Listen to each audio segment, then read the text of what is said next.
It's Ejanae. And it's Kimberly. And welcome to Season 1 of Sonder Session Studio. This is where deep thoughts meet real laughs, hard feelings meet open arms, and life just gets to be life. We ask questions, we stretch thinking, and we sit with nuance. We will feel, laugh, and learn together. So let's sit back, relax, and get into it. Hey guys, on today's episode of Sonder Sessions, we are going to be discussing conflict and all things about conflict.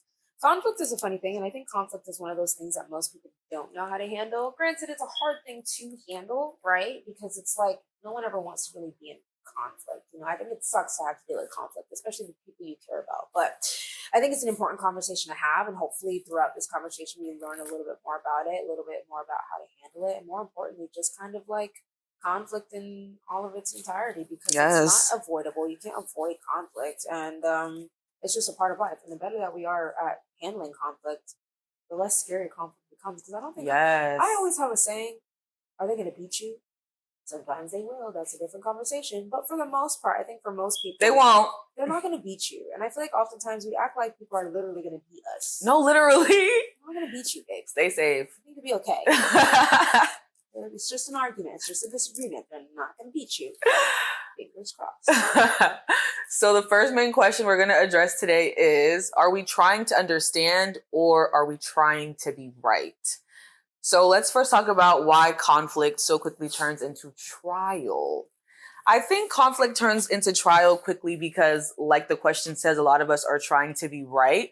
So when we're having conversations, we're ready to hit them with the, you did this, and the third. And a lot of people also like to, I feel like, hide behind I feel statements when it comes to conflict. And then that makes it a little harder to be like... therapist language. Yes, exactly. To have like a beneficial conversation without feeling like you're slighting the other person or hurting them in some way or shape or form. You know, I've been to therapy. We've talked about this many times. And something that I've had to learn, even when I first started therapy, because I felt so empowered about, oh my God, my feelings are always valid. Your feelings are always valid. That doesn't mean they're always based in reality, though. And I think there's a difference in... Nor your reactions. I think I hate when people are always like, oh, like they react like that. That's okay because this, that, and the third happened. You made me feel XYZ. You're an adult. You know, regulate those emotions. Remember as kids when our parents would take something from us and we would start screaming and hooting and hollering because, well, you took it away from me and I don't like that. It makes me feel sad. That doesn't give you the right to throw a temper tantrum. It doesn't. So you see what I'm saying? And I think that a lot of the times we get so caught up on like therapist language that we don't realize that there is a lot more to it than you think. And oftentimes the people who are using therapist language the most are people who don't even go to therapy. Let's relax. Exactly. I'm so glad you can identify your own emotions, but there's so much more than that. And the first step is realizing that you may feel something, but it doesn't mean what you feel is based on reality. That doesn't make your feelings any less valid because they're still very real, which makes them valid. But I think the importance in having conversations and the issue with conflict is that oftentimes your emotions, you play it off as it's fact, and it's not fact. For example, if I'm in the streets with my friend, and let's just say my friend decides to start talking to another person a lot more, and I start to feel neglected, and I bring that up to my friend, and my friend goes like, no, I wasn't neglecting you. I just didn't want that girl to feel alone, so I decided to kind of really help her out there. Were you neglected? Dora, were you neglected? Were you neglected? No, you weren't neglected. And clearly that wasn't your friend's intention. So usually the proper recourse would be like, oh, I understand now. I understand. You could still feel those feelings, which is where that empathy comes involved, where it's like, oh, okay, like, I'm sorry you feel neglected, but please understand that wasn't my intention. And like, here's what actually is happening, blah, blah, blah, blah, blah. But no, that's not what happens with conflict. What happens with conflict is I feel neglected, so therefore you neglected me. Right. Okay, what about debate culture and winning when it comes to conversation, as well as the mixture of like receipts, evidence, and things like that in conversation? Do you know? Okay, this is what I'm talking about. You know when people have the conversation and they're like, oh, you did this, that, and the third to me. And then they're like, okay, well, when have I done that? And then the person's like, well, I can't remember. And then the other person's like, well, if you can't remember, like, why is it such an issue? Like, how do you feel on that type of like stance? That's a hard question because I think on the one hand, it does help to kind of have concrete examples that I can pull from like when we're having a discussion. But also, too, just because I don't remember exactly what happened doesn't mean it didn't happen. A lot of people have been saying that, quote unquote, asking for like receipts and stuff like that is manipulation. because they're telling you that they have felt quote unquote way. So like you should just take their word for it and change. But to me personally, like I respect that, but at the same time, if somebody's making you feel a certain way and there's not even one point of reference that you have, I do find that to be quite concerning. Like not even one So I point have an of example of reference. this actually. Okay. I remember I was in a relationship and the person said that I was very stern. I think you were, because I actually talked to you about it. They said I was stern, and stern is a very specific word. I think of my dad. I think of like a male in my life who was just very Or a stern. judge, yeah. Or a judge, right? And don't get me wrong, I know that like my choice of diction is very peculiar and unique, and I know that I appear very differently than most people do. Like I know that, but stern was a word that I've never heard used to describe me. So when I asked this person, can you give me any examples? Like, what about me is stern? Like, what do I do? How do I say? Da da da. And it wasn't even me trying to like a gotcha moment. It was really me just like, I've never heard this in my life. I don't know what you're talking about. Couldn't answer the question. I don't know. You just are. But I low-key think if the person genuinely can't fathom that they are what you say that they are, and you don't have like an example, like I would be so. I'm like, this is jarring as hell. Like, It what was do you very mean jarring. I'm stern, but you can't tell me what example that I'm. It's very like jarring. I'm lost. Or like, am I living in the Matrix? Like, girl, what? Yeah. So then I ended up asking, like I asked Mimi, I asked a lot of people in my life what they thought about me, and if they thought I was stern, and they all looked at me like, what the hell are you talking Hello. about? What I mean. You may be opinionated, but stern is like a very different word. And it was one of those things where it's like, I was just very confused because I think for me, if it is the fact that I am stern, I'd like to work on that. Exactly. I don't know what you're referencing. I don't know what you mean. You're exactly. just referring to the way that I speak. And it's like, and without receipts or evidence or whatever, how can somebody really change their behavior? Right. And this is clearly, if you can't pinpoint it. Exactly. And this is clearly something that's bothering you a yeah. lot. So I would hope that you would at least have some form of reference. Shit, write it down. Like, put it in your notes, please. I don't even know, but like, I think sometimes, especially when it comes to other people's perceptions of you or just dealing with conflict in general, it usually really is just a difference in perspective. And when you are dealing with anything where there's a difference in perspective, what usually happens? You give examples to help your perspective. Exactly. Evidence-based information. I get like how that could be seen as a little bit manipulative because like I'm not going to always have examples on the spot. But again, I would hope that like, I don't know, that'd be something that we can work on together. I think the whole conversation about conflict, everyone thinks it's an argument. Yes, or like a threat. It's a threat, right? But like if you're telling me I'm stern and I'm like, how am I stern? I'm not asking you how am I stern so that I can rebuttal and be like, oh, well, I'm not actually that stern. That's not what exactly. It's more like no, genuinely, how am I stern? What does that look like for you? Like, what does sternness look like for you? Like, how has that shown up for you?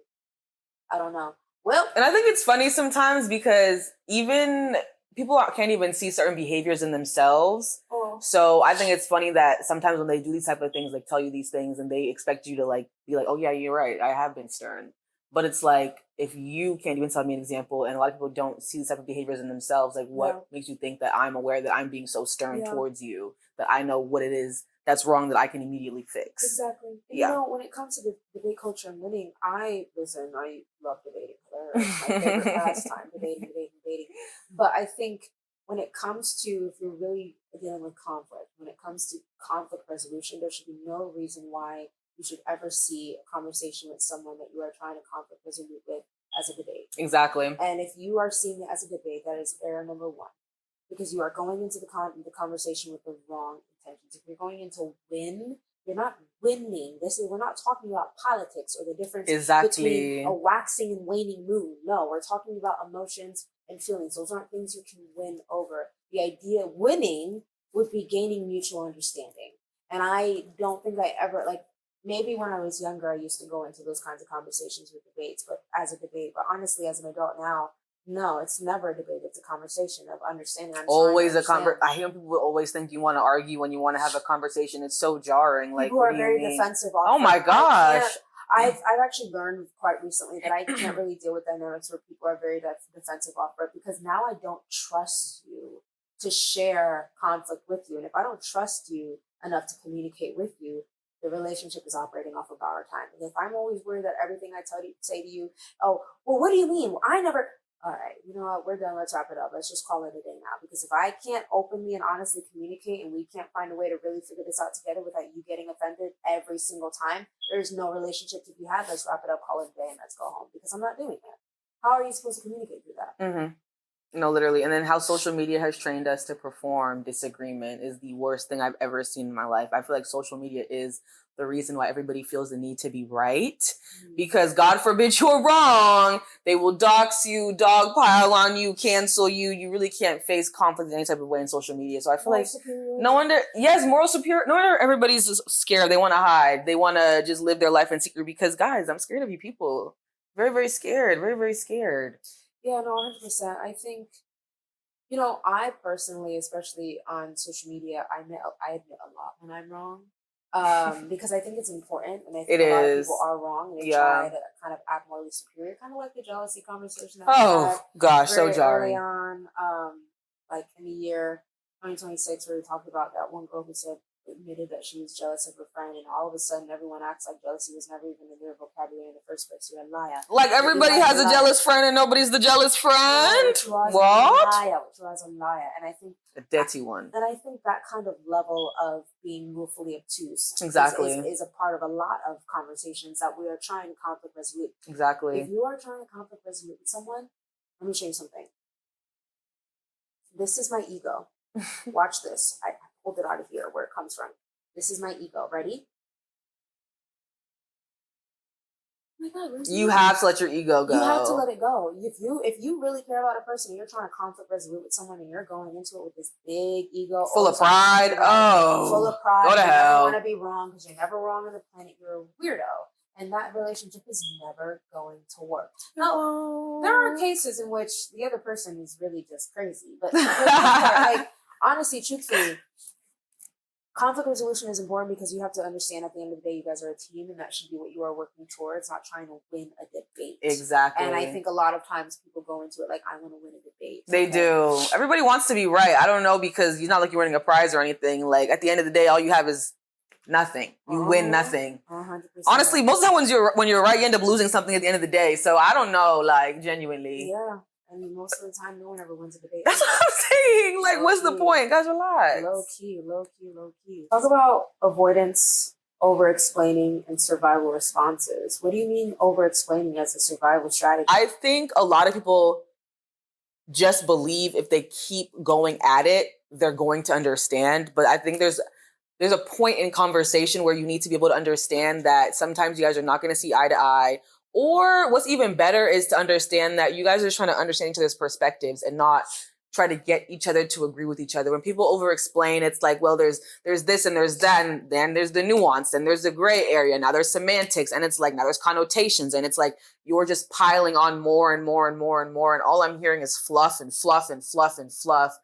By the end of all that fluff, the convo is probably dead, confused, turned around, and it's like, now what are we talking about? Nothing. A whole bunch of nothing. Somebody's probably started crying by now, I swear, or somebody's angry. So it's not productive. What you need to do is have clear cut communication. I also think you should never have a conversation when emotionally heightened, and I think that's also when a lot of over-explaining comes into play, because you're really emotionally frustrated and stuff like that, and I just like just flustering. You're just trying to just group things together. People just really want to be understood too. Yeah, they do. I'm thinking about it now, and like I remember, like I've spent a lot of time, one time or another, over explaining my point in hopes that like we're back and forth. I'm explaining it this way, and then this way, exactly, and this word, and then this word, and God forbid, Jesus, good to know that my English is really good. Like, good to know I have really, really good English to the point where I'm explaining this in 17 different fonts in 17 different ways, and still you're not getting it. And therefore, they're just never going to get it. Exactly. And that's just what you have to be okay with that, though, also, that sometimes people are just not going to get it. Yeah. And like,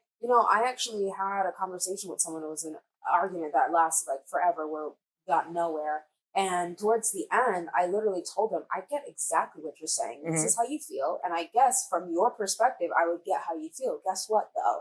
I disagree. Exactly. Sorry, babe. You think I'm going to agree with you? No, I disagree. I still think it doesn't make sense. I still think it's wrong. I had a person tell me in my life that they didn't know how to communicate, and that ignoring people was their form of communication, a form that I was simply supposed to accept. Jarring. Guess what? Good to know. Thank you for sharing your story. I don't accept it. Now what? Boom. But also, some people do over-explain to like shy away from punishment rather than to clarify their conversation. Like, say somebody cheated, and and that's when it happens with, oh no, but she was just doing, I was doing this and I was doing this and it was happening this way and this was happening. And I feel like over-explaining at the end of the day is just to confuse thy enemy. Yeah. Yeah. And no shade to y'all over-explainers, but y'all confusing thy enemy. You know what's funny? I think that's why for me, especially when I talk about past dynamics, I keep them very simple. Like my first relationship, like real one, when people ask me how it ends, I tell them, or how it ended or why it ended, I tell them straight up, oh yeah, I was avoiding, it was my fault. Yeah. Was there a lot of things that went into play into that? Absolutely. Is it very nuanced? Absolutely. Want to know what the conclusion is? The same. I was an avoidant, so the relationship ended.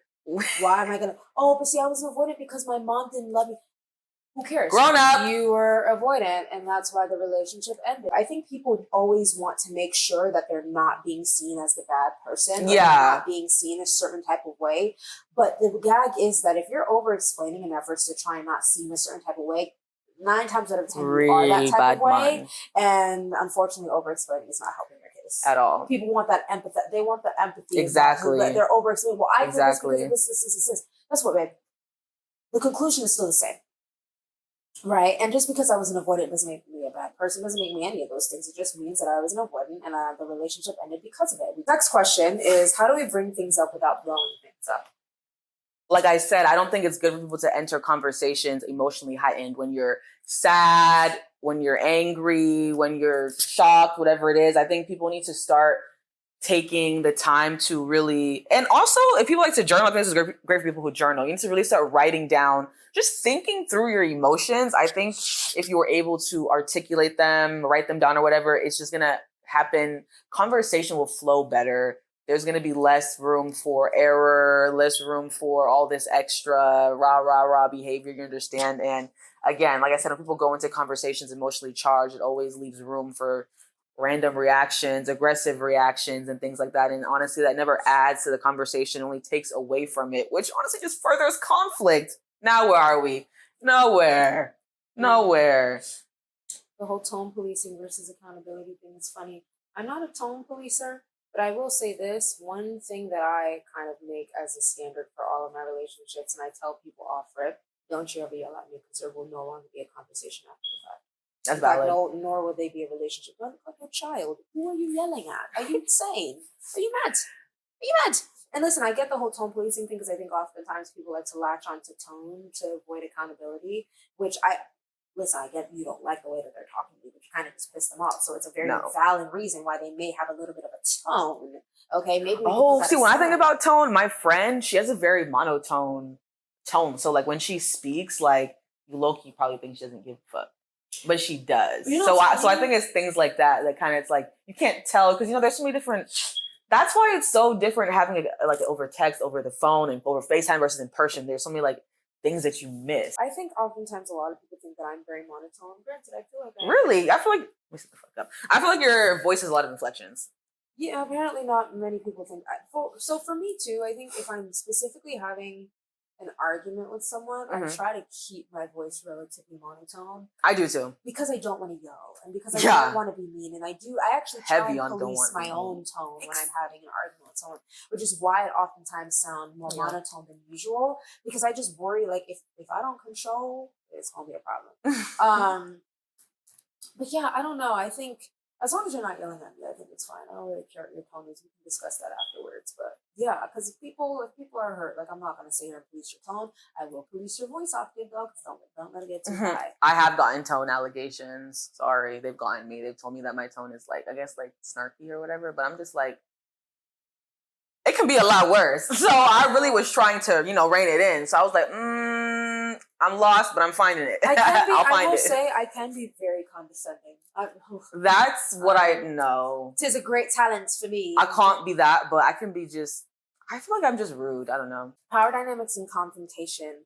Who feels safe speaking up? I hate this stupid question. No, because I get it though. And I'm thinking about this sometimes in also terms of like bystanders and stuff like that. Like say like a girl sees this man who's like 6 foot, she's maybe like 5'3", 3 robbing this woman, like, is she gonna feel safe speaking up and being like, oh my god, he's robbing her, somebody come No, save, I or is totally she get gonna like that. run away? But like, also I think in relationships also, but obviously there's like special like DV or like abuse and things like No, that.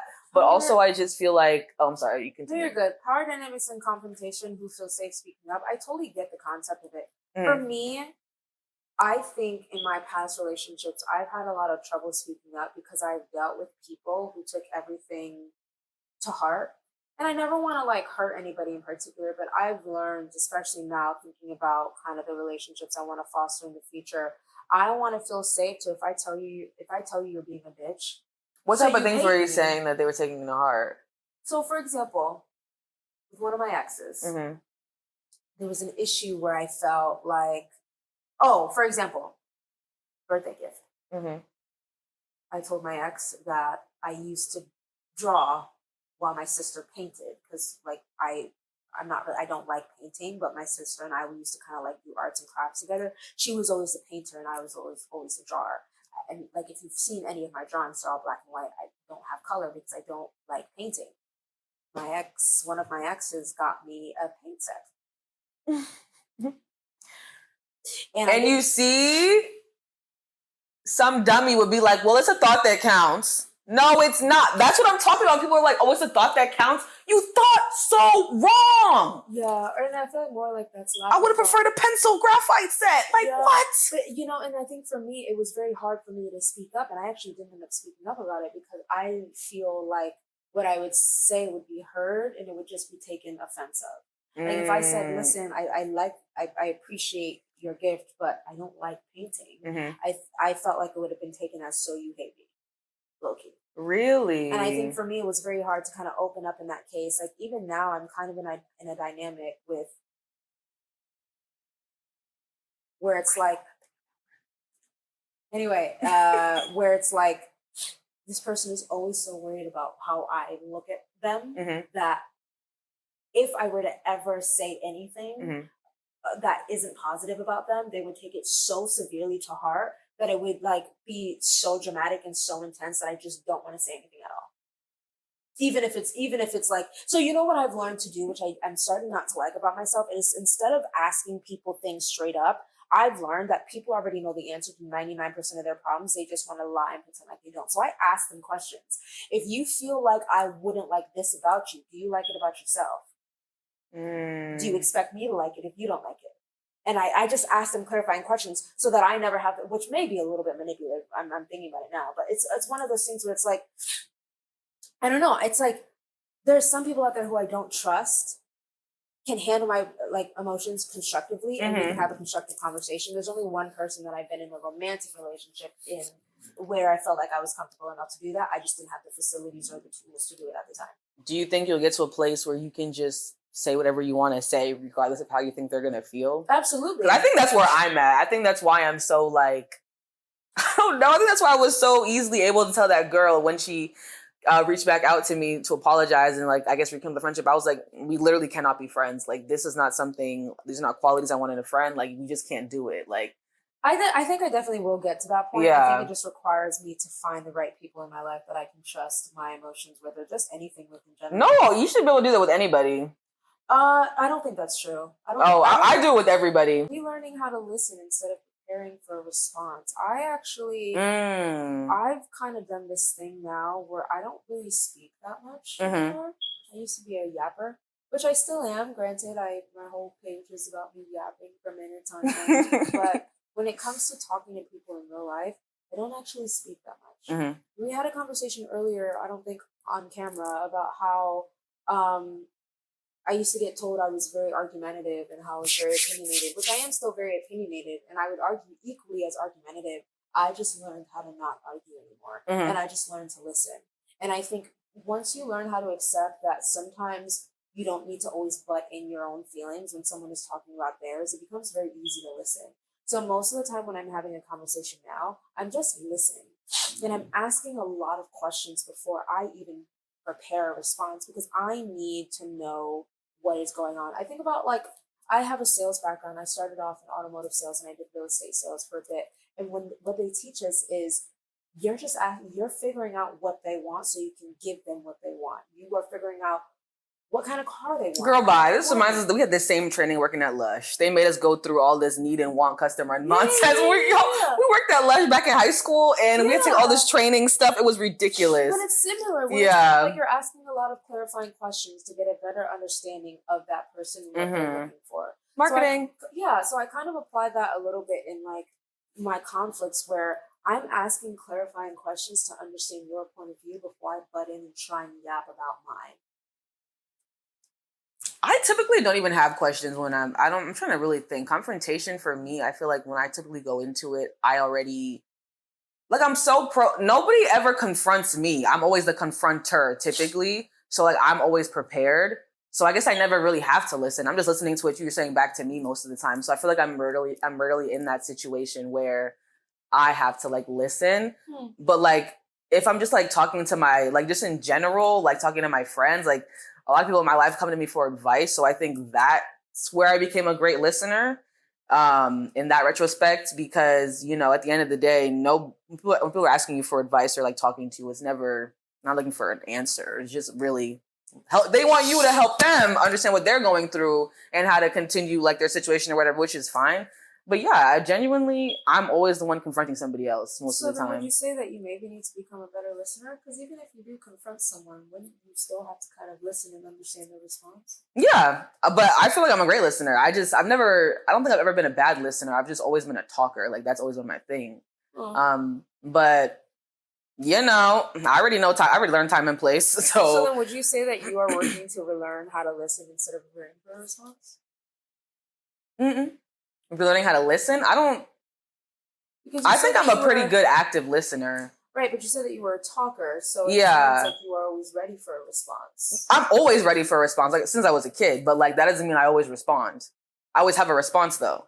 I will always have a response. I always have an answer to the question. It's rarely like I don't know. Unless like I said, when I was a kid, my parents used to be like, why you always have an answer to questions? Because I do. That's interesting. I think for me, when it comes to like this thing of like we're learning how to listen instead of preparing for a response, I think I'm also similar where I always also have a response, but I've learned how to dial it back just for the sake of listening. Because I think that just because you have a response doesn't mean it's the right one. So exactly, which is why I rarely respond. Active listening is honestly the best thing you can do. So just let the person know that you're hearing them. Yeah, I kind of just sit and like listen. Like I have, I don't think of an example, but like, one of the arguments that I had with one of my exes was upset that I didn't want to post her on the Instagram, and I kind of just sat there, and instead of saying, "Well, no, it's not this, it's not this, it's not this," I was like, "Why does this make you so upset? It's just a photo, it's just Instagram. Help me understand why this is so important to you." And then, unfortunately, she did do a great job explaining, but I was able to read between the lines, and I kind of just responded truthfully. I said, "Listen, I don't post my relationships on the internet. This is before TikTok.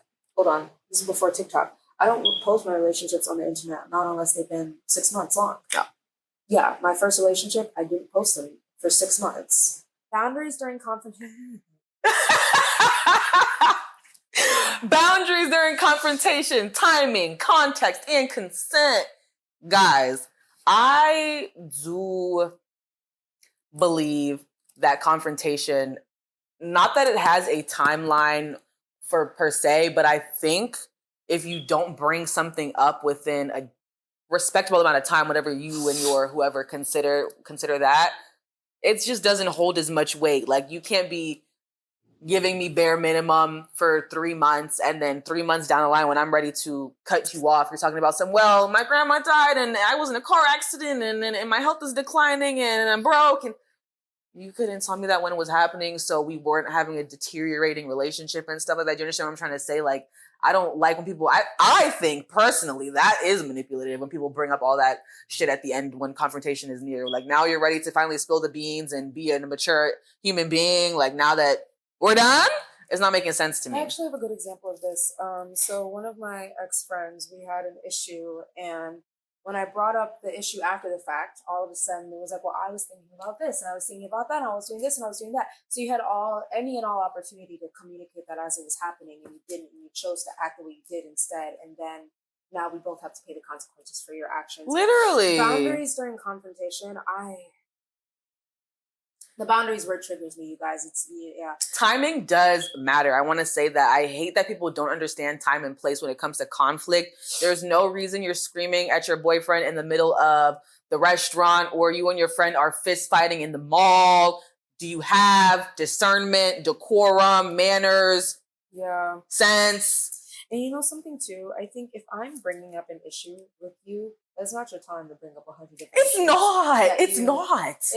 And that's an issue that I had with one of my past relationships, let's just say generally, was I brought up an issue and they waited until I brought up my issue to then air out all of their grievances. You don't have the floor right now. You don't. You actually don't. You had the floor plenty of times when the incident occurred that you could have talked about. Senator Kim has the mic. But then now all of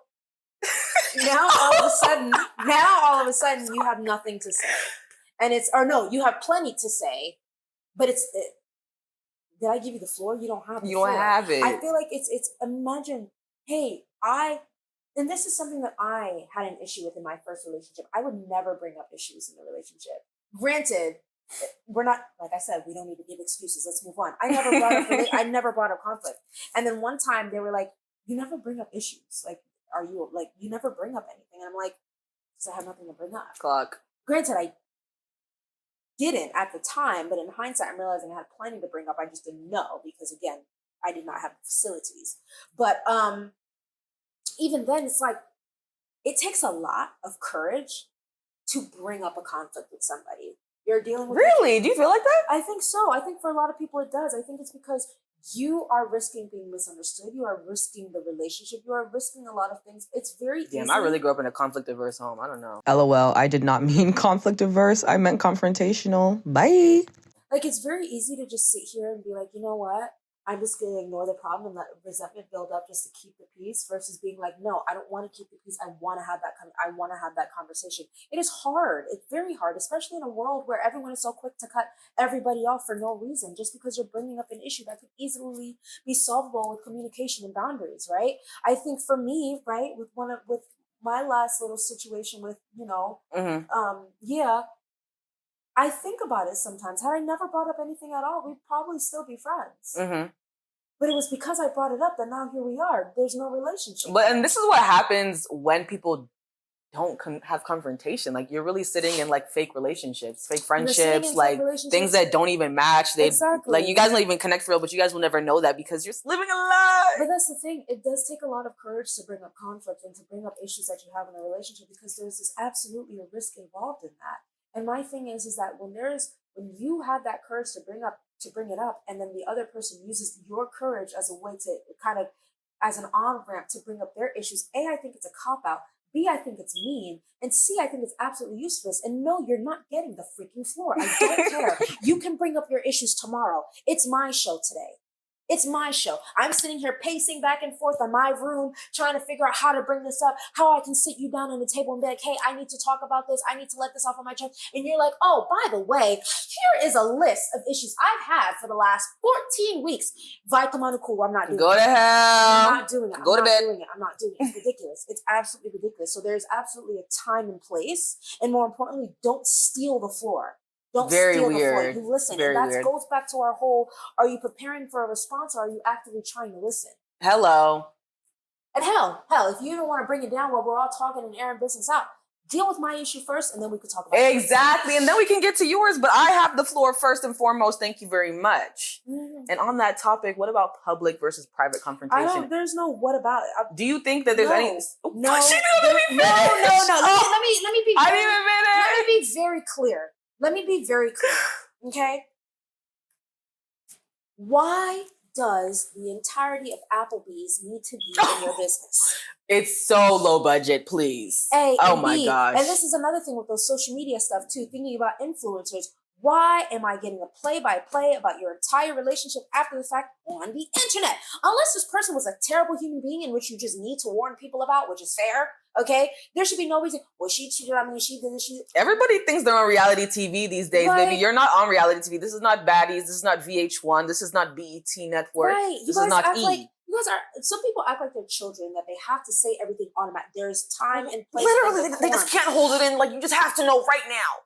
If I'm having an issue with somebody and we're in public, I'm gonna be like, listen, I'm not in the mood right now. What you did just offended me. Quietly, we'll talk about it when we get home. God forbid you have a home. Yes, I would hope. Please, I hope. But like.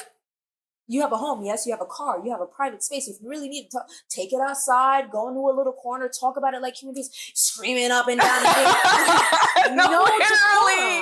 Hooting and hollering up and down the street, they calling the police. You have absolutely zero decorum. Who raised you? I'm not doing that. No, you're embarrassing yourself. You're embarrassing your partner. You're embarrassing others around you. And more importantly, what do you expect to repair? What do you expect to get through? What do you expect to communicate about and understand when you out here arguing in public like children? Move on.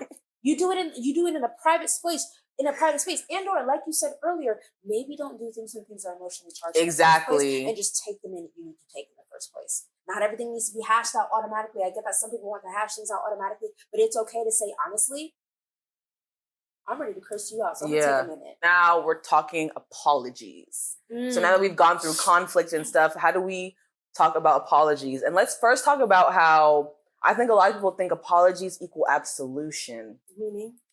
They think that saying sorry means they've basically fixed the problem. And that's the issue. Oh my gosh, I actually have a quote from Malcolm X, guys. That's a perfect one about this. Ready? It says, this was obviously about like slavery and segregation, but it says, I will never say that progress is being made. If you stick a knife in my back 9 inches and pull it out 6 inches, there's no progress. If you pull it all the way out, that's not progress. The progress is healing the wound that's below that the blow made. And they haven't even begun to pull the knife out, much less heal the wound. They won't even admit the knife is there. And you know what? A great example of this personally, I had a situation with a person a few years ago, which was a really bad situation. We're going to call it Europe. Nasty work. Yeah. We're going to call it Europe. And in that situation, and by the end of it, the person who did the problem apologized. And I told that person straight up, listen, if you put me in a situation like this ever again, I'm out. I'm never speaking to you again, right? The same person, we're not friends anymore. And one of our last arguments, they said, we weren't friends since Europe. Why? Because you constantly you never moved on. You never moved past Europe. You never moved past what happened. You apologized for your behavior, then took it back, and then continuously made the same mistakes and continuously did the same behavior that put us in that situation in the first place. How am I supposed to move on? An apology is not an apology without actual change. Hello. What am I supposed to do? Hey, I'm sorry. You see how the chair? I'm sorry. You see how the chair's still green? Oh, brother. Oh my God! Look! I could slip. Boom. I'm sorry. I'm still bleeding. Now, if I stitched it up, hello, got a Band-Aid, got some gauze, something, called the police, the ambulance, put in some effort. If I put in effort, I stitched it up, I wrapped it, put some gauze in it, blah, blah, blah, and I treated my arm like it was God on earth. Ever since then, boom, maybe that's an apology I can accept. Exactly. There might still be a scar there, but the work that you did to repair it, it speaks volumes in the actual damage that you made in the first place. Exactly. But no, here's what y'all do. Zinc. They want to say sorry. Babe. Mind you, they say sorry. People who are too quick to say sorry will typically just screw you over again and again and again and keep apologizing. There's no real change. The worst part is realizing that you are enabling them as well by allowing them to apologize, and you forgive them without even requiring any real change. And here's my why would they change when they know all you require is an apology? And that's what I'm saying. So for me, moving forward, like the Europe situation, I would never do that again. If I'm being put in a situation like that, and the person doesn't show any real change, I'm done. I'm wrapped. Let's move on. Obviously, change takes time to actually implement, and like grace needs to be given for sure. Yeah. But that's where boundaries come into place. I set a boundary after that. And that person time and time again showed that that boundary wasn't one that they wanted to follow, wasn't one that they respected. Mhm. And it was my error at that point. It was my fault for continuously being in a position in which, like, my boundaries are just constantly getting violated. Mhm. Why are you staying at that point? So yeah, no, apology doesn't mean anything without actual change behind it. And I think too, when it comes to an apology, when I apologize to people, it's kind of like what I said before. I'm just being very frank. Mhm. I feel like everyone can be frank with everything else except an apology. Oh, Yeah. I'm so sorry that you feel this way because I just felt like, and I just. Yeah. Hey, listen, I'm sorry. You're actually totally right. And an actually, apology should never have a but, by the way. No, for real. And even then, maybe even if you don't understand their worldview, but you understand the impact of your action, because everyone doesn't know the difference between impact and intent, apparently. Clearly. It's simple. Listen. I apologize. I understand how what I did hurt you feel that exactly way or hurt you in that way, and I do apologize, and I hope that moving forward we can definitely find a way in the middle in which we could both feel heard and we can both avoid this situation in the future. Moving forward, I'll try to move this way, and moving forward, just let me know this, or just kind of finding some kind of common ground or middle ground or whatever. Boom, that's an apology. Call it a day. Not, oh well, I'm sorry you feel that way. I just thought, and I just thought, and I just thought, and I just. You know what no, I'm gonna crazy. I'm going to take that "what I" from your vocabulary and I'm going to shove it up. Anyway. Up your ass. Anyway, yeah, it's very simple. If you are giving, I don't, one thing, and that's another thing about apologizing just in general. I'm also not a fan of people who overly apologize. Me too. Because it dilutes your apology. It dilutes it. I used to be a type of person who rarely ever apologized. I used to be like, I'll apologize only if I feel it. And I became kind of, I don't know if it's kind of like mean of me to do. But when people started apologizing to me, I used to literally ask them every single time right after. I'm like, oh, do you mean that? And it was almost always no. So I'm always like, okay, so why are you apologizing to me? I usually say, what are you apologizing for? And they'll be like, well, I don't know. Then why are you apologizing? Then why are you, like, nobody's forcing you to do this. Like, it's the same thing for me where, like, I think a lot of people take a lot of words and they just say things without their meanings and understanding. Yeah. The woman who cried wolf, a lot of the times people don't believe her when there was an actual wolf in the room. If you are constantly apologizing all the time for no reason, you don't actually mean your apologies. When you actually need to apologize, I'm sorry, but I don't really care because you apologize. Like, for example, some like people who apologize just for existing. Like, they'll be there, we'll be sitting here. Yeah. Oh, I'm sorry. For what? Like, relax, babe. We're not gonna beat you up. No. I just wasn't sure. About what? Let's relax. I think you're fine. I think you're totally fine. Yeah. I'm not going to beat you. Okay. So no, like if people either overly apologize and don't mean it, it's the same thing with like the word "I love you." If you tell everybody you love them, do you actually love me? It's so easy for you to throw out the word "I love you." Yes, but when I got to college, oh my lord. Oh my God, girl, I love you so much. Ooh, my friends just asked me why I didn't say it back. I was like, guys, I love you. Just met y'all. I don't know. Like you said, never been in love. I had someone. Y'all, my parents barely get that from me, so I don't know. Like, I'm trying.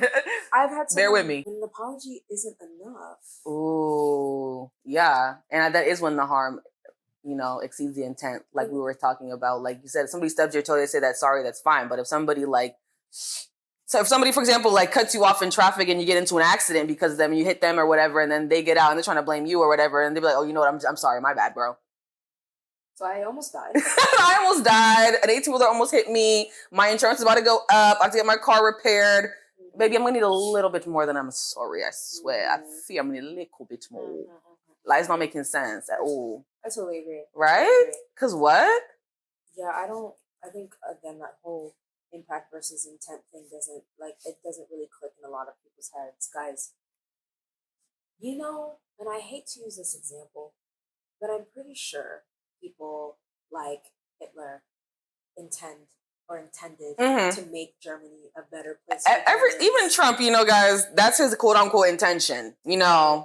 So they say. So just because you have good intentions doesn't mean you have a good outcome. Exactly. And a lot of really, really bad people, you can argue, intended well. Yeah. If it wasn't for one group, it was for another group. Either way, the intent was still there. And the impact was horrible. Horrible. So I don't care what your intentions are. Thanos had arguably very noble intentions.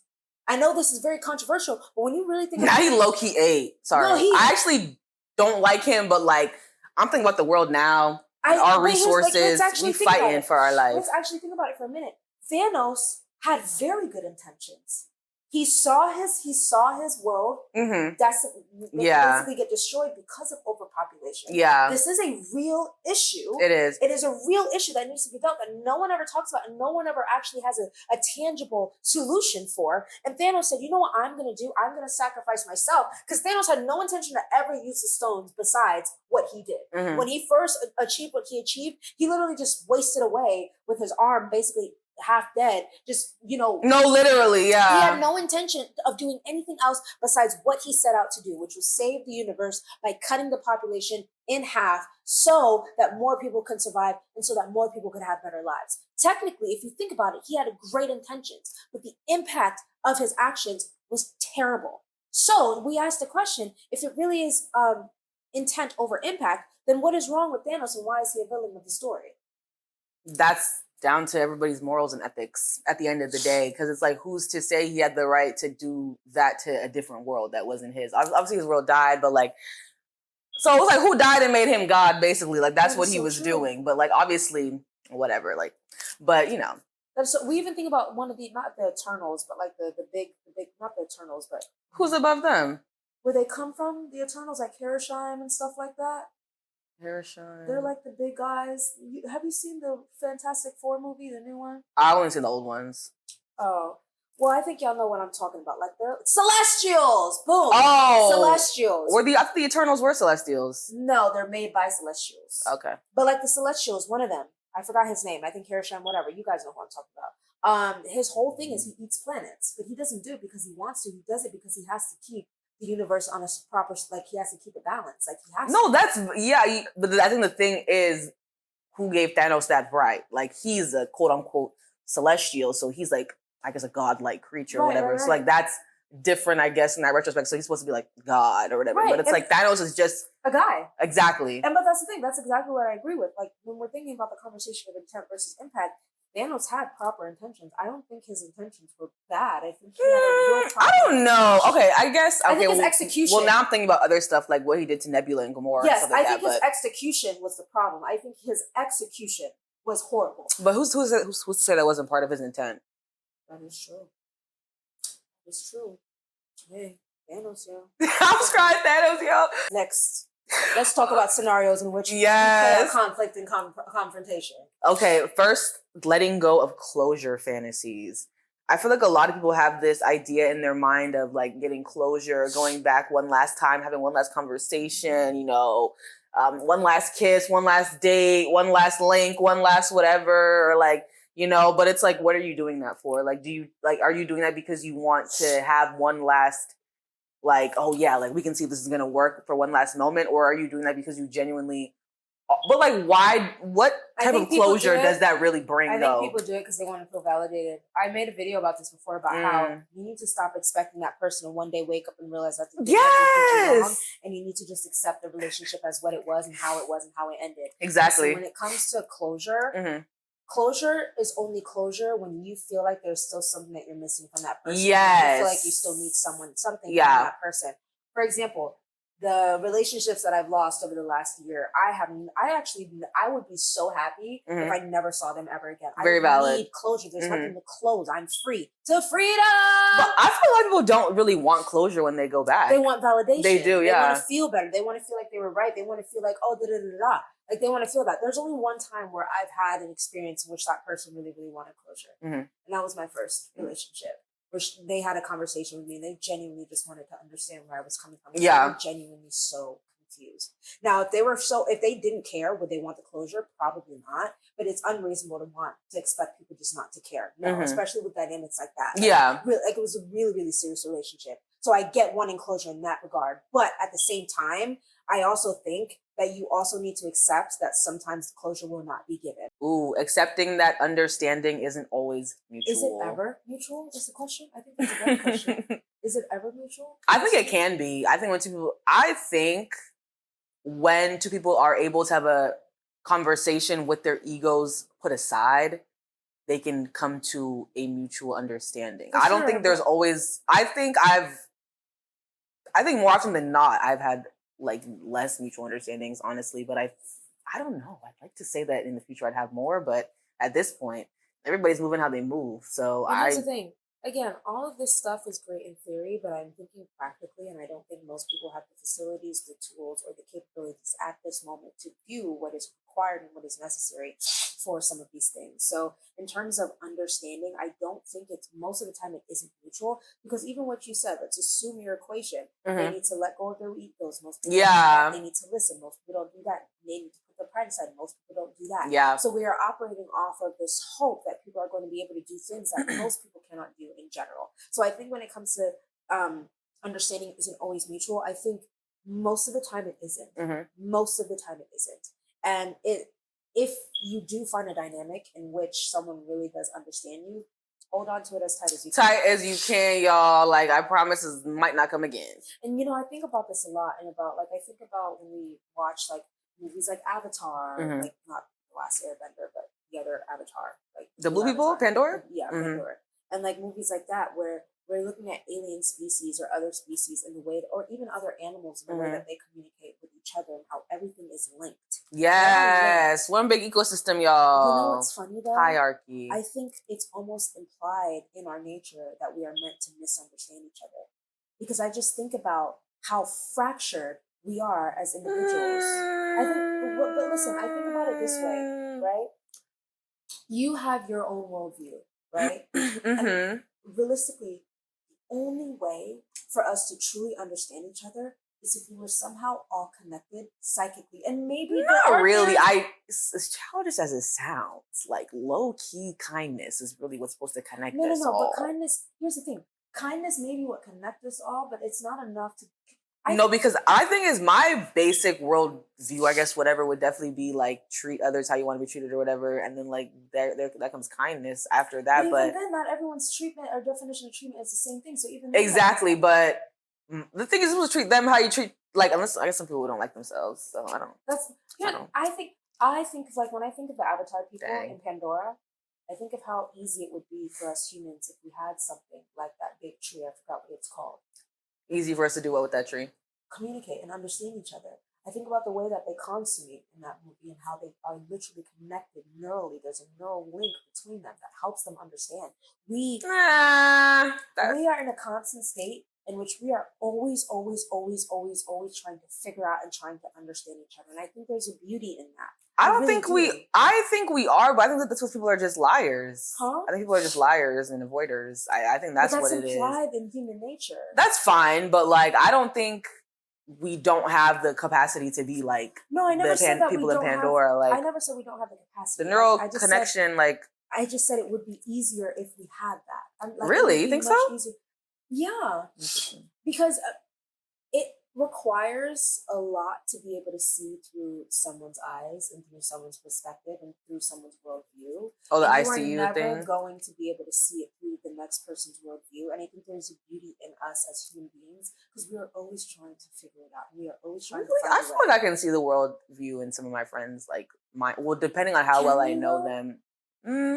People tell me a lot. I think it's very so easy. I feel like for the people that I know, they've told me a lot about themselves and their lives and their families and like what they've been through. So I can, which is why I was so not unaffected, but I think that's also what helped me reconcile with my friends so fast because I knew. So I think you can to an extent see something from someone else's perspective for sure, but I don't think you'd ever be able to see it through their worldview. In the sense where, like, I think that's debatable. I think it depends how much you know about another person. I don't think you know everything about anyone. No, of course not. But people don't know everything about themselves. I mean, like, literally, like, looking at the world with someone's eyes. Like, I think I can do that for some of my friends genuinely. But here's the thing: I probably see a different kind of green than you see right now on that chair, on this couch. I probably see, I don't know. I probably zoom in on different things. Like, I've been staring at that for like the last 30 minutes. I'm not gonna lie, because that looks so interesting to me. This, you probably don't even pay attention to it because you've seen it so much, right? I see things literally differently than you see things, from the color that you see, from how hot and cold you are, from how you stand up. You're taller than me, so you probably see the world a slightly different you Brian. So I'm just saying, like, she's trying to tell me I can't see my friend's worldview, y'all. No, that's not what I'm saying. I'm saying that you can't directly see anything the way that another person sees it. Like you can't. Well, yeah, but I don't think people know themselves well enough to say that they even know their own worldview. So Ooh, not everybody. I know my worldview. I'm pretty self-assured. I stand by what I said. But yeah. I'm pretty I get what you mean though. I don't think most people know what they got going on. But for the people who do, I don't think anybody fully does. I think you know it in the moment. Sure. I think things but change. a moment is fleeting. So right. But if I know how I feel now, that doesn't take away the fact that I just mean like at any given moment, are you 100% sure of your worldview? Yeah. Okay. At the moment. Okay. Doesn't mean it's permanent. Just because something changes doesn't mean that I wasn't so sure about it as the time passed. Like I'm never going to change how I feel about racism. It's always Fraud. Girl, what? I'm just saying, okay. It's always going to be my worldview 100% of the time. Okay. You know what I mean? So there's certain things like will never change, but nuance applies. Like it reminds me of when parents would say, when you when you get kids, you'll understand. Or when you get older, you'll understand. Guess what? I'm older and I still don't understand. So what about that? You thought you ate with that? You thought I was going to understand that because I got older and I never did? Like what, for example?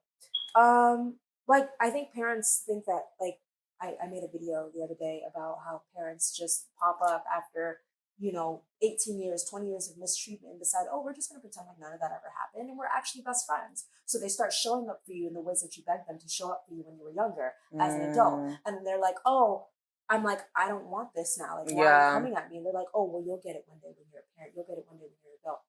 That's because their parents did that to them and they, I guess, got it. That's their business. Did they though? Because they're dealing with all the trauma. They still actually get it. Well, they said that they got it, man. I guess they got it. That's what they got. They got that. They got.